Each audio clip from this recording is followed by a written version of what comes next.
Mr. Le Pen. Yes. Madame le Président, Mesdames, Messieurs, notre collègue, Monsieur Schulz, président du groupe socialiste, a l'intention de faire modifier le règlement de cette Assemblée sous le prétexte que je pourrais être dans la prochaine Assemblée le doyen de celle-ci. Mais pour soutenir son point de vue. It's not a point of order. It does relate to the rules of exceptionally let him go on. I'm sorry. All right, we will carry on.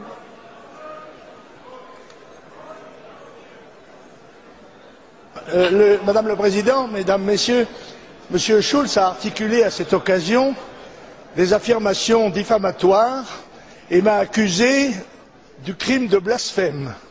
Je tiens à dire que cette argumentation est fausse et que je me suis borné à dire que les chambres à gaz étaient un détail de l'histoire de la guerre mondiale. Ce qui est une évidence. Ce qui est une évidence.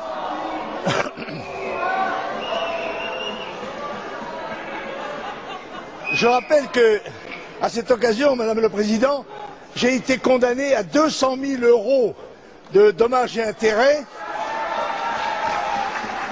ce qui prouve l'état dans lequel se trouve la liberté d'opinion et la liberté d'expression en Europe et en France. Mais écoutez, vos cris ne masqueront pas votre responsabilité dans la crise qui est celle de l'euromondialisme dont vous êtes les partisans. Alors je vous en prie, laissez-moi parler.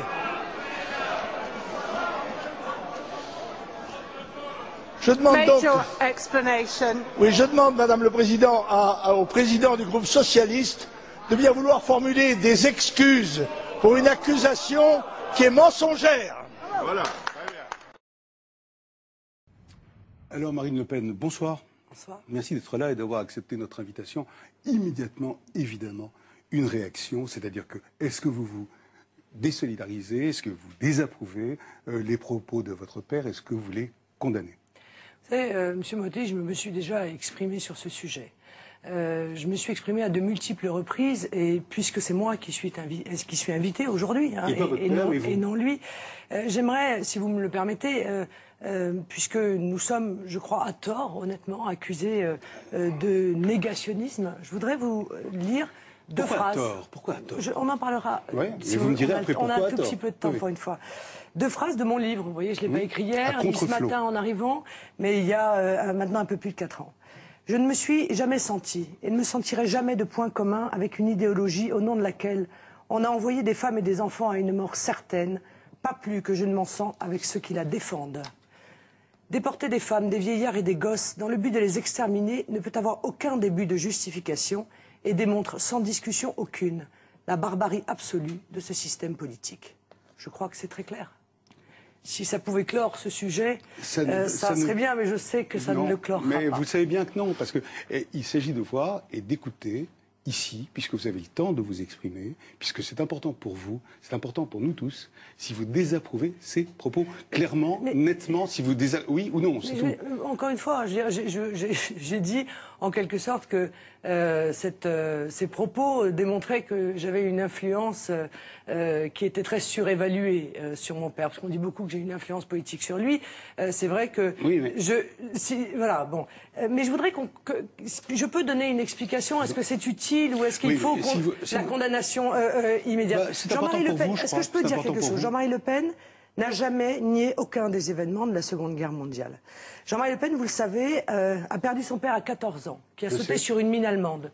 Il est une des dizaines de millions de victimes de ce conflit qui a été affreux. Et c'est vrai que la spécificité de la Shoah en a fait un symbole, en quelque sorte, de cette Seconde Guerre mondiale. Je crois que ça... Vous le regrettez? Ah non, ça n'est pas le problème. C'est que je crois que lui, si vous voulez... pupille de la nation, ayant perdu son père, cherche en réalité à élargir en quelque sorte la mémoire collective à l'ensemble des victimes et le fait sûrement de manière maladroite. La preuve, c'est que c'est entendu comme étant le fait de minimiser le génocide. Comment voulez-vous l'entendre autrement? Donc ce n'est pas un détail. Personne ne peut dire que c'est un détail. 6 millions d'hommes, de femmes et d'enfants qui meurent dans les camps de la mort. Oui, mais ça n'est pas ce qu'il a dit, Monsieur Maty. Bon non, mais je veux dire, j'ai même pas envie de rentrer, vous voyez, dans ces détails. Non, mais j'ai pas envie de rentrer dans des justifications en vous disant qu'il a voulu parler de la manière dont les gens étaient morts, parce que vous allez me répondre que de toute façon, voilà, c'est un symbole de la Seconde Guerre mondiale et que parce qu'il est Jean-Marie Le Pen, quand il dit cela, c'est entendu comme une blessure. Voilà, parce qu'il est Jean-Marie Le Pen. Quelqu'un d'autre l'aurait dit, peut-être que ça n'aurait pas été ressenti. Mais comment voulez-vous que ça ne soit pas pris comme une blessure, honnêtement? Comment voulez-vous que ça ne soit pas pris comme une blessure? Mais Monsieur Maty, non, attendez, Madame Le Pen. C'est la raison pour laquelle, moi, je pense qu'il ne faut pas aborder ces sujets-là. Ah, mais c'est lui qui les aborde, mon Dieu. Oui, enfin, c'est Monsieur Schulz qui avait... c'est extraordinaire, c'est lui qui les aborde. Monsieur Schulz, vous savez, a dit que c'était un négationniste de l'Holocauste, un vieux fasciste, et je crois que Cohn-Bendit a rajouté un vieux croulant. Il a dit c'est un cinglé, c'est un malade, c'est un obsessionnel du négationnisme. Qu'est-ce que vous répondez à Cohn-Bendit? Voilà. Monsieur Cohn-Bendit, je trouve que honnêtement, on n'est pas obligé de tomber dans l'insulte, en l'occurrence, pour combattre politiquement un adversaire. Mais je veux dire, les insultes fusent régulièrement à l'égard de Jean-Marie Le Pen. Les diffamations fusent régulièrement à l'égard de Jean-Marie Le Pen. Il a déjà été condamné. Sans que ça n'émeuve, en l'occurrence. Donc il va être condamné une troisième fois. En l'occurrence, personne. C'est vrai qu'il a été condamné au civil. Dans ce dossier qui a déjà, sur ces propos qui ont déjà 20 ans. Bon, voilà. Mais il ne s'excuse jamais. Il dit jamais, j'ai dit une chose épouvantable. Mais il a dit à Schulz, Monsieur Maty, il dit à Schulz, il a Monsieur Schulz qui le traite de négationniste de l'Holocauste, il dit, Monsieur Schulz, vous me diffamez.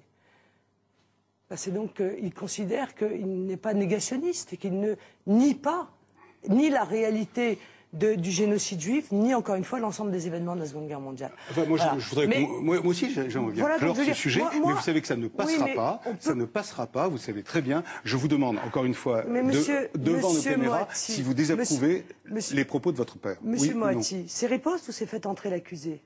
C'est riposte. Parce que si c'est fait entrer l'accusé, en règle générale, les droits de la défense nécessitent que l'accusé soit présent. Moi, je suis Marine Le Pen. Moi, je considère que... Qu'est-ce que vous en pensez? Attendez, mais moi, encore une fois, je crois avoir été très clair. Bon, j'ai été très clair. Je pense qu'il y a eu, au XXe siècle, deux totalitarismes absolument criminels qui ont été le nazisme et le communisme. C'est la même chose? Il y a aujourd'hui deux totalitarismes nouveaux, au XXIe siècle, qui sont le mondialisme et l'islamisme. Ce mondialisme, il va faire, grâce à une guerre économique, probablement, lui aussi, il va entraîner des millions de victimes. Dont la vie va être sacrifiée, dont l'avenir des enfants va être sacrifié. Je pense que moi, Marine Le Pen, c'est à ces deux totalitarismes-là que je voudrais réserver, si vous voulez, mon action politique et mon combat. Écoutez, on va en terminer là. Oui ou non, c'est un détail de l'histoire? Non, je ne pense pas que ce soit un détail de l'histoire. Très bien. Merci. Voilà. C'est tout ce que vous vouliez? Oui, puisque moi-même étant fils de ce détail, vous voyez, ça m'importe de vous entendre dire ça. OK? Est-ce que Jean-Marie Le Pen, avec ce genre de phrase, casse votre entrée dans la campagne européenne? Est-ce que c'est quelque chose qui vous perturbe, vous plombe, pour parler comme nos enfants, vous plombe dans votre début de campagne européenne? Vous en serez bien passé, non? Non, mais oui, moi je m'en serais bien passé, parce qu'encore une fois, je pense que ça permet de se détourner des vrais sujets actuels, dont je considère qu'ils sont dramatiques, et qui est notamment la disparition de la nation, l'effacement des frontières au bénéfice d'un super État européen, d'une idéologie mondialiste qui a coûté dans les 30 dernières années à la France 2,5 millions d'emplois industriels, 4 millions d'emplois agricoles, 1,5 million d'emplois dans le petit commerce, qui est, je le crois, en train de détruire l'identité de la France, qui, je le crois, est en train de détruire la sécurité nécessaire aujourd'hui au peuple français, et que ce grand combat-là, c'est aux européennes qu'il va falloir le mener. Alors, et je préférerais réserver l'espace total médiatique, le peu d'espace, admettez-le, qui nous est réservé à parler de ces sujets.